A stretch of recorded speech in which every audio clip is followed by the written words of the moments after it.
ফ্যাসিস্টকে লালন করে আওয়ামী লীগ, যুবলীগ, ছাত্রলীগের প্রত্যেকটি ইউনিটে যে শয়তানরা বসেছিল, যে রক্তচোষা মানুষরা বসেছিল, তাদেরকে আমি কিভাবে নির্বাচনের জন্য আমার প্রতিনিধি হিসাবে নির্বাচনে দাঁড়ানোর জন্য এই অনুমতিটি দিই, সেটি এই বাংলাদেশে কোনোদিনও সম্ভব না। সবাইকে বিচারের আওতায় আসতে হবে এবং এই 16 বছরে মানুষের উপর যে অত্যাচার করেছে, নির্যাতন করেছে, তার হিসাব দিতে হবে। আগে তার জন্য শাস্তি পেতে হবে। তার হচ্ছে কারণ আমরা দেখেছি গতবারের ফ্যাসিস্ট আওয়ামী লীগ সরকার ভারতকে এক ধরনের হিস্সা দিয়ে বাংলাদেশে তারা গভর্নমেন্ট প্রতিষ্ঠিত করেছে। সেটি আমরা দেখেছি জয়ের বক্তব্যে স্পষ্ট হয়। তারা গণবিমুখ হয়ে, তারা হচ্ছে মানুষ বিমুখ হয়ে, তারা হচ্ছে মুদিমুখী হয়েছে।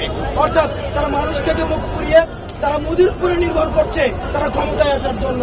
এই কারণে আমরা দেখছি যে সজীব আজাদ বলছে যে উনি মোদিকে রিকোয়েস্ট করছে যে যেন দ্রুততম সময়ের জন্য নির্বাচনের ব্যবস্থা করে। চিন্তা করেন কোন মানুষ থেকে ওনারা কতটা বিচ্ছিন্ন, ছাত্র থেকে ওনারা কতটা বিচ্ছিন্ন, জনতাই থেকে ওনারা কতটা বিচ্ছিন্ন, যে ওনারা মোদিকে রিকোয়েস্ট করতে হয় যে আগামী নির্বাচন করে দেওয়ার জন্য।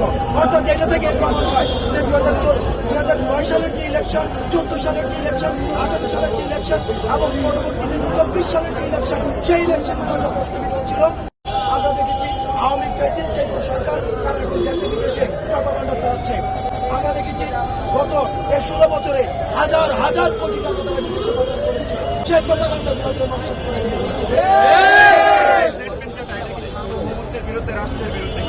দেখুন, বাংলাদেশের নির্বাচন নিয়ে যখন মানুষের কাছে সেখানে আবেদন না করে মোদির কাছে যেখানে আবেদন করে, সেখানে আমাদের সার্বভৌমত্বটি প্রশ্নবিদ্ধ হয়।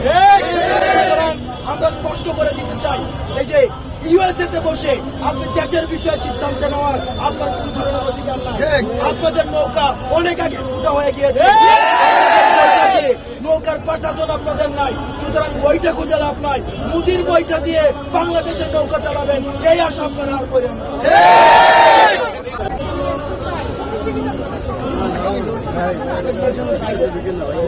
আগে বিচার নিশ্চিত হবে, বিচার নিশ্চিত হওয়ার পরে একটা দলের তাকে অ্যাকনোলেজ করতে হবে সে ভুল করেছে। তাকে অ্যাকনোলেজ করার মধ্য দিয়ে, গণক্ষমার মধ্য দিয়ে পরবর্তীতে রাজনৈতিক শুদ্ধাচারে যদি মানুষ তাদেরকে গ্রহণ করে, সেটি বিবেচনা সাপেক্ষ, এটি মানুষের বিষয়। আচ্ছা, আমি আপনার প্রশ্নের আরেকটি অংশ উত্তর দিই। আওয়ামী লীগ তার আমলে এই সৎ সাহসটুকু দেখায়নি যে বাংলাদেশে নিজের যোগ্যতা অন্য দলের যদি 50টি আসন কেউ পায় তারা পাক। আওয়ামী লীগ চোরের মতো, ডাকাতের মতো প্রত্যেকটি আসনে ভোট না করে, ভোট চুরি করে 300টি আসনেই তাদের সদস্য বা প্রার্থী দিয়েছে। এরপরে এই আওয়ামী লীগ আরো 50টি আসনে তাদের যারা মদতপুষ্ট তাদেরকে সংরক্ষিত আসনে বসিয়েছে। অর্থাৎ এই 350 আসনেই যারা ছিল তারা এক একজন ফ্যাসিস্ট এবং তারা ফ্যাসিস্টের আদর্শ লালন করে।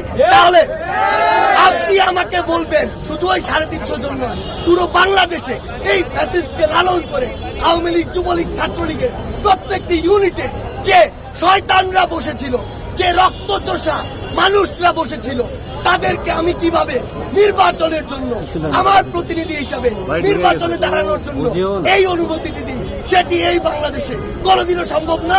সবাইকে বিচারের আওতায় আসতে হবে এবং এই 16 বছরে মানুষের উপর যে অত্যাচার করেছে, নির্যাতন করেছে, তার হিসাব দিতে হবে। আগে তার জন্য শাস্তি পেতে হবে।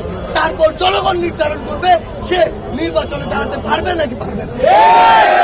আমরা চাই না এই দেশের মানুষের এই ছাত্র জনতার গণঅভ্যুত্থানের পরে সিঙ্গেল কোন জায়গায় আপনারা দেখেছেন, আমরা তারা যদি রাস্তায় নেমে এটি নষ্ট করার বিন্দু মাত্র প্রচেষ্টা দেখায়, তখনই তাদেরকে প্রতিহত করার জন্য যেদিকে যেতে হবে সেটাই হবে আমাদের বিক্ষোভ মিছিলের।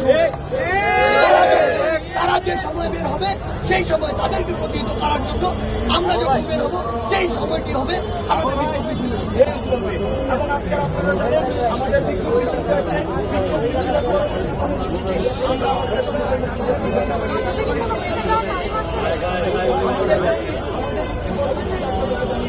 আমাদের বিক্ষোভ মিছিলে যে মুক্তি সেটা আপনাদেরকে